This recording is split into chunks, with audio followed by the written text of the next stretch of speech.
మీ అందరికీ ఉపయోగపడే విధంగా ఈ ఫంక్షన్ హాల్ కానీ మనం ప్రారంభోత్సవం చేసుకున్నాం. చాలా సంతోషం. దాంతోపాటు బ్యాంకు కూడా అనేక రుణాలు ఇస్తుంది, మనకు అన్ని సెక్యూర్ లోన్స్ ఇస్తున్నది. కాబట్టి మన బ్యాంకులను మనం కాపాడుకోవాల్సిన బాధ్యత మనం విన్నది. కేంద్రంలో అమిత్ షా గారు దీనికి మంత్రి అయిన తర్వాత అనేక రకాల సదుపాయాలు సౌకర్యాలు కల్పించే ప్రయత్నం చేస్తున్నారు.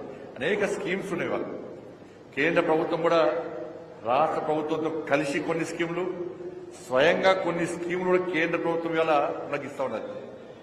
ఇలా కిసాన్ సమ్మాన్ నిధి పేరుతోని 6,000 రూపాయలు ఇవాళ దాదాపు తెలంగాణ రాష్ట్రంలో 30 లక్షల మందికి పైగా ఇవాళ కిసాన్ సమ్మాన్ నిధి కూడా మనం ఇస్తా ఉన్నాం. మనం దాంతోపాటు యూరియా తెలుసు, రామోడ్ అంతకుముందు యూరియా చెప్పులు పెట్టి లేదా పాస్పోర్ట్ పెట్టి ఏదో పెట్టి క్యూలో నిలుస్తున్న పరిస్థితి. ఇవాళ రామగుండం ఎరువుల ఫ్యాక్టరీ ప్రారంభించి ఇవాళ సబ్సిడీ మీద యూరియా ఇస్తున్నాము. ఒక్కొక్క బస్తాకు 2,236 రూపాయల సబ్సిడీ కేంద్ర ప్రభుత్వం రైతులకు ఇస్తూ ఉంటుంది. ఇట్లా అనేక రకాల సంక్షేమ ఫలాలు ఇటు కేంద్ర ప్రభుత్వము అటు రాష్ట్ర ప్రభుత్వం కూడా ఇస్తా ఉన్నాయి. కాబట్టి అందరూ రైతులు మంచి ఉండాలని కోరుకుంటాము.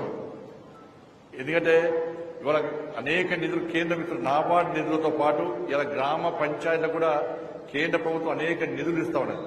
ఇలా శ్మశాన వాటికలకు కానీ, గ్రేవ్యార్డ్ రైతు వేదికలకు కానీ, రోడ్లకు కానీ అనేక రకాల నిధులు కనుక కేంద్ర ప్రభుత్వం ఇస్తున్నది. ఎందుకంటే గతంలో సర్పంచ్ బాధపడుతున్నారు. మొన్నే ముఖ్యమంత్రి గారిని మొన్ననే కోరిన పాపం తాజా మాజీ సర్పంచ్ ఇబ్బంది పడుతుంది సార్, వాళ్ళకు 1,300 కోట్ల రూపాయలు ఇవ్వాలి, పాపం వాళ్ళు అభివృద్ధి చేసిండ్రు, వాళ్ళ పైసలు వాళ్ళకి ఏమంటే ముఖ్యమంత్రి గారు కూడా సానుకూలంగా స్పందించినట్టు కనబడ్డది. తప్పకుండా ఇస్తారన్న నమ్మకం నాకైతే ఉంది. తాజా మాజీ సర్పంచ్ బాధలు తీరుతారన్న నమ్మకం, విశ్వాసం నాకైతే ఉన్నది. కష్టపడ్డారు పాపం వాళ్ళు. వీళ్ళు బిల్ రాక చచ్చిపోతున్నారు వాళ్ళు. కాబట్టి ఇక్కడ ఈ మండలానికి సంబంధించి కూడా నేను ఎంపీ అయిన తర్వాత మా ఎమ్మెల్యే సాబ్ యొక్క కోరిక మేరకు మా ఎమ్మెల్యే సాబ్ కలిసినప్పుడల్లా సిఆర్ పైసలు ఉంటారు. మొదదానికేమో ఆ గన్నేరువరం బేగంపేట రోడ్ అయిపోయింది. ఇక రోడ్ చేసినాక మళ్ళీ ఇప్పుడు స్టార్ట్ చేసిండు. ఇప్పుడు గన్నేరువరం ఆ డ్యాంలోకి వెళ్ళి బ్రిడ్జ్ కట్టాలట. పొద్దున్నే ఎప్పుడన్నా మీటింగ్లో కలిస్తే అన్న బ్రిడ్జ్ అవుతుందా, చేయించావా? ఇప్పుడు రాంగా కారు దిగిన వెంటనే బ్రిడ్జ్ అవుతుందా కాదా? మళ్ళా నేను ఆ బ్రిడ్జ్కి పేరు నీ పేరే పెడతాను అని చెప్పిన.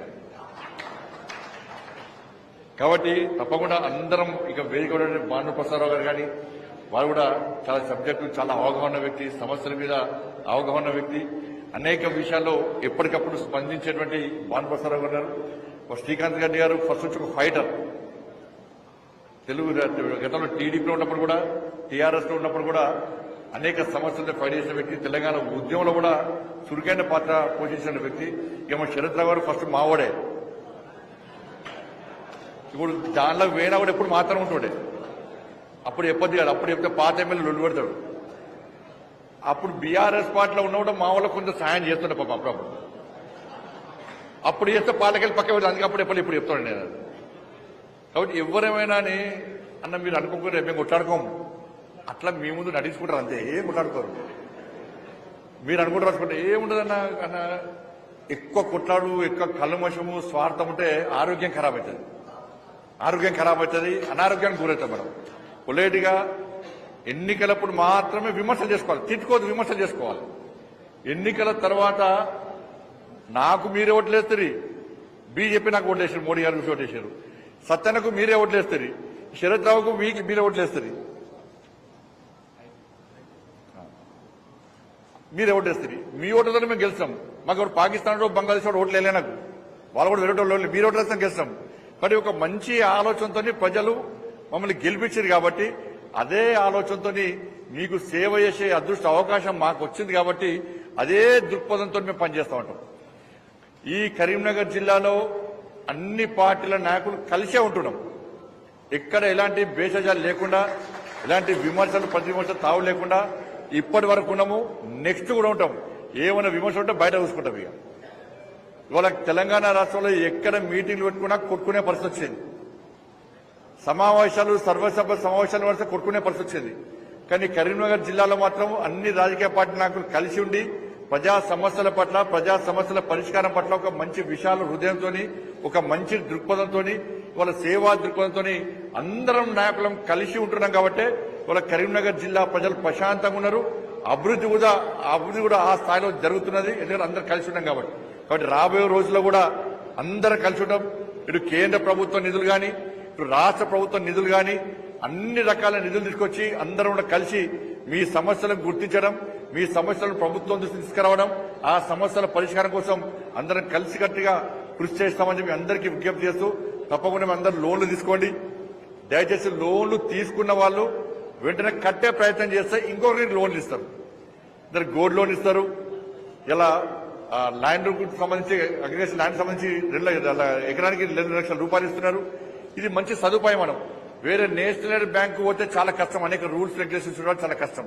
ఇక్కడ ఈజీ లోన్స్ ఇస్తారు. మనం ఈజీగా కట్టే ప్రయత్నం చేయాలి. బ్యాంక్ ఎన్పిఏజ్ అయితే మాత్రం ఇంకొకరికి లోన్ ఇచ్చే అవకాశం ఉండదు. చాలా మంది వాళ్ళు లోన్ ఇచ్చాక మళ్ళీ రుణమాఫీ చేస్తారని ఎదురు చూడకండి. ఇక కట్టండి, ఫస్ట్ ఇవ్వరు చేయరు రుణమాఫీ మర్చిపోండి. ఇక కాబట్టి ఇబ్బందులు వస్తాయి. కాబట్టి తప్పకుండా ఇటువంటి సంస్థలను మనం ఉపయోగించుకోవాల్సిన అవసరం ఉంది. మనం వాడుకోవాలి, 10 మందికి ఉపయోగపడే విధంగా మనం కష్టపడి పనిచేయాలని చెప్పి అందరికీ విజ్ఞప్తిస్తూ, ఇంత మంచి ఒక కార్పొరేట్ ఆఫీస్ లెక్కనే ఒక కార్పొరేట్ మోడల్ గా ఇంత మంచి కాంప్లెక్స్ ను నిర్మించినటువంటి శరత్ రావు గారికి నిజంగా హృదయపూర్వక ధన్యవాదాలు. అప్పుడు ఇప్పుడే పెద్ద లింగాపూర్ అన్న ఇవన్నీ హామీ ఇస్తే తర్వాత ఉల్లిపెడతారే. నేను అప్పుడు ఆ బెజ్జంకి మీటింగ్ అప్పుడు